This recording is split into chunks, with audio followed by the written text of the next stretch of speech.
తీస్తా, నాలో ఉన్న క్రియేటివిటీ మొత్తం బయటికి తీస్తా, నా తడాక చూపిస్తా. స్టార్ట్ చేద్దాం. It's laughing time. సోమవారం పోలవరం డప్పు ఇంకా కంటిన్యూ అవుతూనే ఉంది. భయ్యా నీకు షుగర్ ఉందా భయ్యా? నీకెలా తెలుసు? వచ్చాగట్లేదు కదా అందుకు. సింగిల్ గేటు పెట్టి ఆకాశమంతా సంబరాలు జరిపినప్పుడు అదేదో ఆయన పబ్లిసిటీ స్టంట్ అని వదిలేశాం. అంటే ఏం చేస్తావరా? చంపుతావా? నరుకుతావా? ఏం చేస్తావా? జయము జయము చంద్రన్న అని డబ్బా కొట్టడం ఇంకా కొనసాగుతూనే ఉంది. చెత్తరా కొడకది, ఇక్కడ ఉంటే మొహం పగిలిపోద్ది. దెంగ ఇక్కడ నుంచి.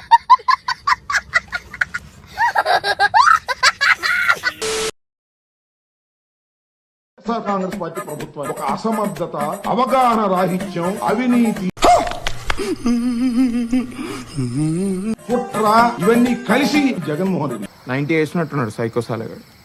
పోలవరాన్ని ఎంత నాశనం చేశాయో అంత నాశనం చేశారు. ఏం మాట్లాడుతున్నావు రా మాదార్ చోద్?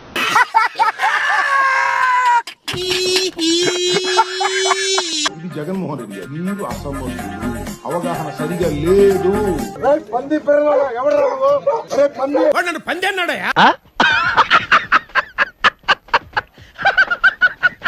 కుట్ర అంట. ఎవరు కుట్ర?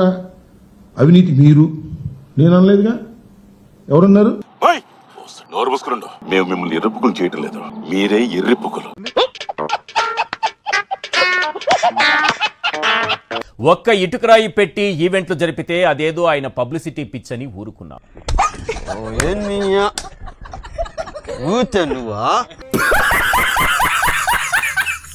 400 కోట్లు ఖర్చు పెట్టి పర్యాటకుల్ని పోలవరం తీసుకెళ్తే అదేదో ఆయన ప్రచార ఆర్భాటమని లైట్ తీసుకున్నాం.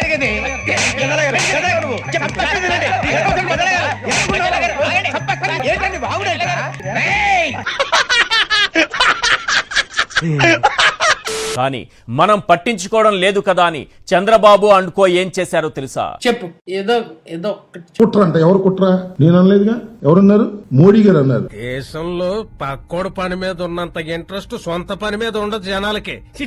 ఇక ప్రధాని మోడీ గారైతే పోలవరం మీకు ఏటీఎం అని ఎప్పుడో తేల్చేశారు.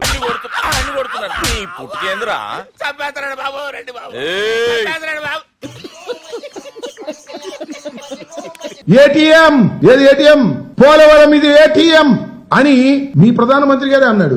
మీ బతుకులు తేడా, మీ బతుకుల పండించే ఆయన అన్నాడు. అవినీతి ఎవరిదండి? మాదే మీదే.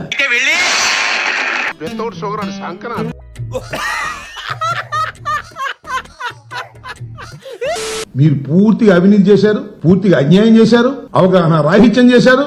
చేస్తే నీతి, నేను చేస్తే పూత. సందు దొరికింది కదా అని చెప్పేసి జగన్మోహన్ రెడ్డి గారి మీద, వైఎస్ఆర్ కాంగ్రెస్ పార్టీ మీద బురద తల్లేటటువంటి కార్యక్రమాలు మీరు చేస్తున్నారు.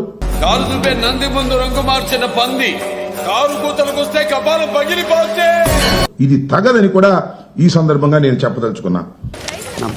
మేము కింద నుంచి ఫైల్ నడిపి జస్ట్ బిఫోర్ ఎన్నికలకు ముందు కేబినెట్ లో పెట్టాల్సింది. నాతో చెప్తే చెప్పావు కానీ ఇంకెవరితో చెప్పకు, ఎవరు నమ్మరు. ఆశీర్వదించండి మావయ్య. అప్పటికి ఏఎన్సీ కుదిరిన వీళ్ళకి వెళ్ళి లబోదిగో మీరు కేబినెట్ లో పెట్టమాకండి, ఇప్పుడు దీన్ని శాంక్షన్ చేయమాకండి. శాంక్షన్ చేస్తే జగన్మోహన్ రెడ్డి గారికి మంచి పేరు వస్తుందేమో. వెనకటి కోడు తుపాకి లేకపోయినా లపాకి కావాలన్నా అంట. దీని అర్థం ఏమిటో? మంచి సామెత ఇనూరుకోవాలి. ఓట్లు పెరుగుతాయేమో అని అడ్డం పడ్డారు, ఆపారు. సరే అడ్డం పడ్డారు, ఆపారు. మొన్న శాంక్షన్ చేసుకున్నారు. నీ ఒపీనియన్ ఓడరా అడిగిండు, మాకే నీ మీద ఒక ఒపీనియన్ లేదు. వైఎస్ఆర్ కాంగ్రెస్ పార్టీ ప్రభుత్వాన్ని అంట. నేను చెప్తున్నా, మీరు అసమర్థులు, మీకు అవగాహన రాహిత్యం. మీకేమన్నా సిగ్గున్నదారా కొంచెం అన్నా? కడుపుకు అన్నం తింటానావా పిండ తింటానావారా?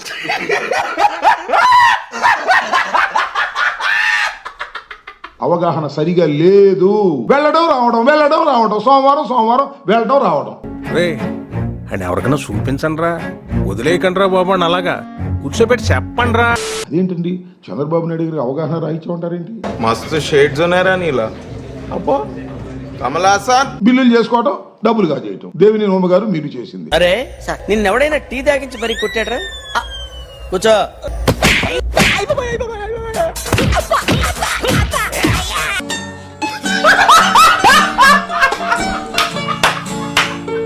ఎవరైనా ఏ దేశంలో అయినా చేస్తారండి డయాఫ్రమ్ వాళ్ళు.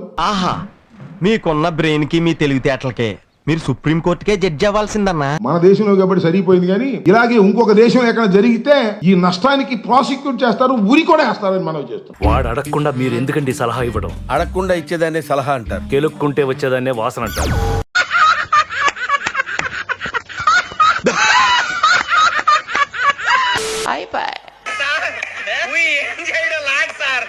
ఈ కార్యక్రమం ఇంతటితో సమాప్తం.